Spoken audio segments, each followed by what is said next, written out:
always want to try and lead people in to the painting, and often that's with the pathway. And you've also got some calming areas in there against all the energy of the leaves and the foliage and the treetops. You've got these lovely calming areas of sky. So there is space to pause and just let all that energy in the other paintwork just settle. So I think that's how kind of lead people in. And there's some compositions don't have a pathway, but there's other mechanisms that I've used in compositional devices within those. It's almost like a beautiful temptation to actually avoid clouds and just let that negative space focus on the forest. Is that sort of a... Yeah, definitely. Yeah, you need to, in nature you've got this balance of energy and calmness. So I just feel I need to have that within my works as well.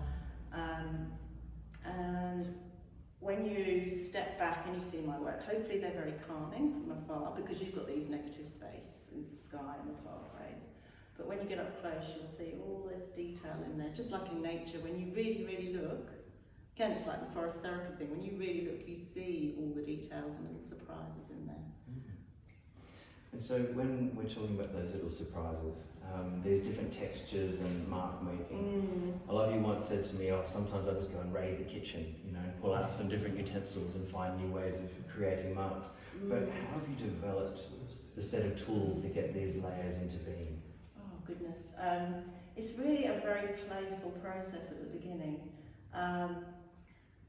We just mix up some paints in different tones of green, and then from that I will just start laying it on with different tools. I mean, here's a little selection. So I do use brushes, often larger ones, but they are, I mean, these are great.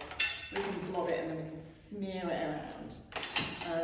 We've got these funny little pastry thingies, spatulas, rollers, I've got prints, I've got all sorts. So I just really let loose and just have fun and just play and just develop these marks, and it will often be quite a lot of layering of that till I get marks that are quite intriguing, and I'm thinking, how did I make that? But it's an amalgamation of maybe 3 or 4 different layers, and then I'll go into putting the trunks on and start getting some structure, and then I'll put the layer of sky on top of that as a first draft, just to see how it looks and what the shapes are like. Are they working for me? Are they not working?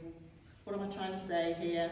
And then I'll go back around and start more foliage and trunks and then sky again. And so it's like this circular process until it all kind of comes together really in a composition that I like. Yeah. Are there particular sort of textural languages that are more difficult than others? I mean, there's bark, there's foliage, there's undergrowth. Oh, I don't know if they're more difficult than others. Some of them take a lot of layers to get that effect. So because it's an amalgamation, I kind of want to just build up something that I don't even know how I've created. So sometimes on the bark, for example, there'll be like the basic trunk, and then I'll mix up really thin layers of glaze in different colours and drip it down, and then let that dry, and then we'll pat it off, and then we'll go back again and change it, and then we'll go back again. So yeah, lots of different approaches, and I think it's variety. I think that's what I like to get the variety in there, just like in nature. And so in terms of that, how you work in that cyclical manner on the canvas, on the panel really, there's that freedom for composition, sort of organically developing. You spend a lot of time on theory as well. You've mentioned using apps to examine your composition and tone, to sort of self-adjudicate yourself, sometimes looking into really, sometimes very minute subtleties. How do you sort of go about your process in terms of finding colours with viscosities and opacity? Oh, I think it's really about getting variety. So I like to mix thick paints, I mix thin paints, different tones, and like you said about the apps that I use, there's one called Notonizer, which I love because it just focuses you in on the tone. So tone is light and dark, basically, and if you just ignore colour completely and you just look at tone, it really helps you to clarify a composition. So I know if that composition works in black and white, when I convert it to tone, I know it's a strong composition, and then I can go and fiddle around with the variation in colours as well on top of that. But the tone is the main thing that has to be right. And so, perhaps an eternal artist question, my apologies. How do you know when a work is finished? Oh, that one, yeah.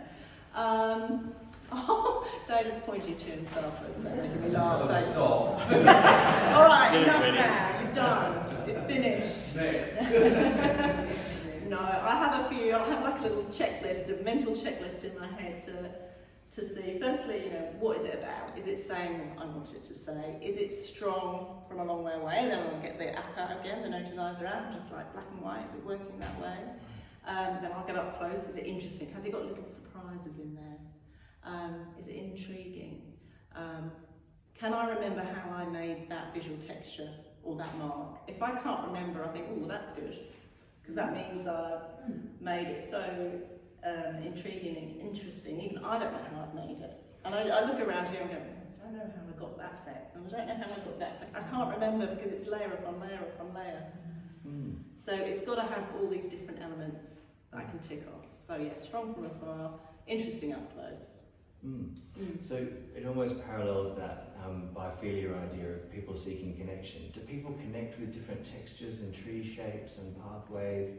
Like, do they give you some sort of interesting feedback on what they'll they see different things, but lots of, there's funny things. Sometimes they'll see animals in the forest. I think there's no animals in there, but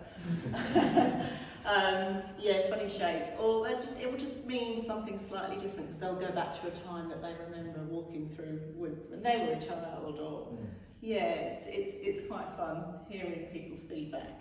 Yeah, so there's definitely no monkeys in the artwork. No, definitely no monkeys in the forest. There's no wood paintings here, no monkey forest. No. Are there places that you're going to next for sort of inspiration on different forests?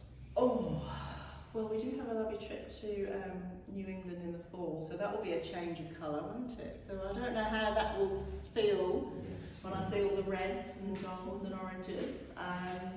Got a trip to New Zealand coming up again, so I went to Tasmania last year. That was amazingly green. I was in heaven. I was like, why am I not living here? It was beautiful. So yeah, I'm inspired the whole time. Get in the car and drive around. Oh, that's an amazing tree. Remember that one? Absolutely. And lastly, could you tell us a little bit about the titles of your work in this collection? We have The Doctor down the back here, which is quite a stunning piece. Well, that one, for me, trees are very healing. And also, that was inspired by me walking out one day. It was February, and it was so stinking hot. And I was walking with the dogs, and I got to the park, and I went, oh, thank goodness for that. The wind was swirling. It was like this air conditioner above me. And I just thought, I've got to do a painting about this. And so you've got, the Fremantle Doctor idea, you've got the healing idea. So trees really are, the healers of the climate crisis, I guess, in my mind. So yeah, that's how that one came about. Fantastic. And that idea of like the trees as like a temperature control. There's ultramarine coming in, there's phthalo, greens and blues. Oh yeah, there's all sorts of colours in there. I mean, you have to kind of have some coolness in there as well. So the shadows, I often use blues for the shadows, so you'll see those, and often they're dripped over, just to give it that edge of more depth and coolness in there too. Yeah. Yeah, fantastic. Well, thank you so much for sharing so much with us today. It is a stunning body of work. You've clearly found your calling, absolutely love what you do, and have found your way of sharing that happiness and awareness from the beauty of trees with us. So thank you very much for giving us a window into that world.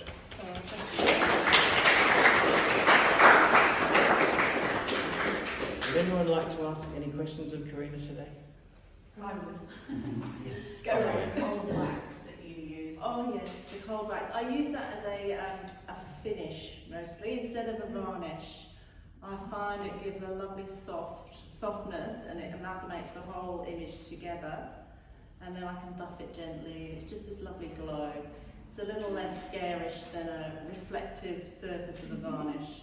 And because it's quite textural, my work, when you look sideways you'll see lumps and bumps in there. So it just helps bring that all together softly, which is what I want to achieve and draw you in to it. Thanks. Sasha. Congratulations on such a beautiful exhibition. Thank you. I also wanted to ask you about the coal wax. So you can put coal wax on acrylic paint? You can, yes. You can put it on top. You couldn't then put acrylic on top of the cold It's wax finished. because it's resistor, it's oil based and the acrylic's water based. So you could use it as a resistor Okay.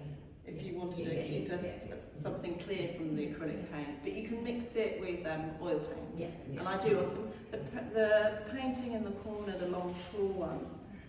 That in the sky there has got oil paint mixed with the cold wax, and it gives this very light, subtle, airy kind of effect. So I do sometimes use it mixed with oil paint too. Thank you. What made you choose your underpainting colour? Ooh, good question. And there's quite a technical answer to this. Because I'm working in greens mainly, I go to the other side of the colour wheel, so the complementary colour. So you've got your greens one side and the other side. I think I actually put a little, did I put a little bit? Oh, it's tiny, here it is. It's so tiny you're not going to be able to see it. But this side you've got your greens and blues, and this side you've got your warm colours. So I put the base colour down first over the whole surface, pinks, oranges, reds, and then work on top of that. Because then I'll leave little pops, and it will come in and it will just do a little bit of vibration and be this little surprise. So that's why I do that. There's no reference to bushfires in that red? No. They painted any, forestry generating after I have done one. I have done a painting which was a lot of black trunks and just regeneration, yes. But mostly at the moment they're all very lush and healthy and how they should be. It intrigues me how you get that aerial perspective. You're looking up this, assumably you're painting it this way, like. Yeah, so Do that. yeah, this one was me thinking about crown shyness, which is a concept where the trees, the canopies, they sway in the breeze and they don't really touch each other, and they grow like that. They grow so they've got a space around them because they're very respectful of each other. They're so clever trees. They're just we can learn so much from them. They give each other a little bit of space. So I wanted to create a painting to talk about